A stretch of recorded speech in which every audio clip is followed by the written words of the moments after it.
ಆಯ್ತು ರೂಪದೇವಿ, ಒಂದು ಮಾತು.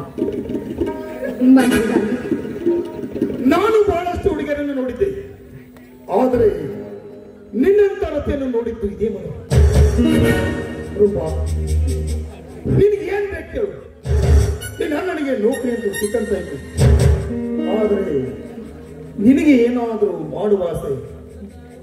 ಒಟ್ಟಾರೆ ಹೇಳಬೇಕಾದ್ರೆ ಸದಾಕಾಲ ನೀನು ನನ್ನ ಒಳಗಿರಬೇಕು.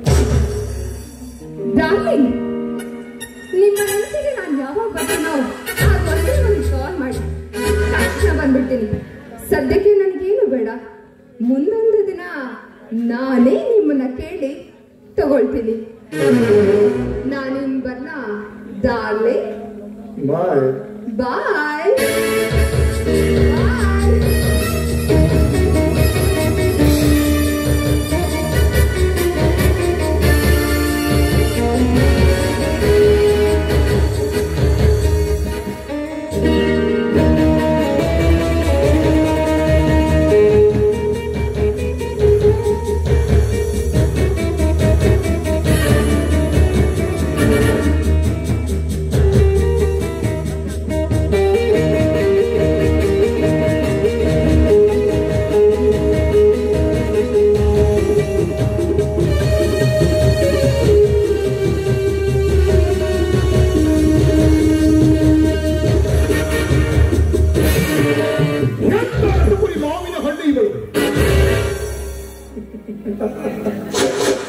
ಎಂತ ಮಾದಕವಾಗಿತ್ತು ಇವಳ ಜೊತೆಗೆ ಸೆರೆಸಲ್ಲಪ್ಪ.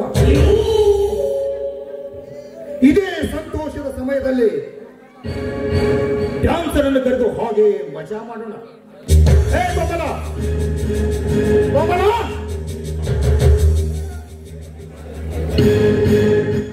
ಆ ಡ್ಯಾನ್ಸರ್ ಅನ್ನು ಕರಿ, ಮಜಾ ಮಾಡೋಣ. ಯಾಕೋ ಮಾಸ್ಟರ್ ಕೂಡ ಸುಸ್ತಾಗಿದ್ದಾನೆ.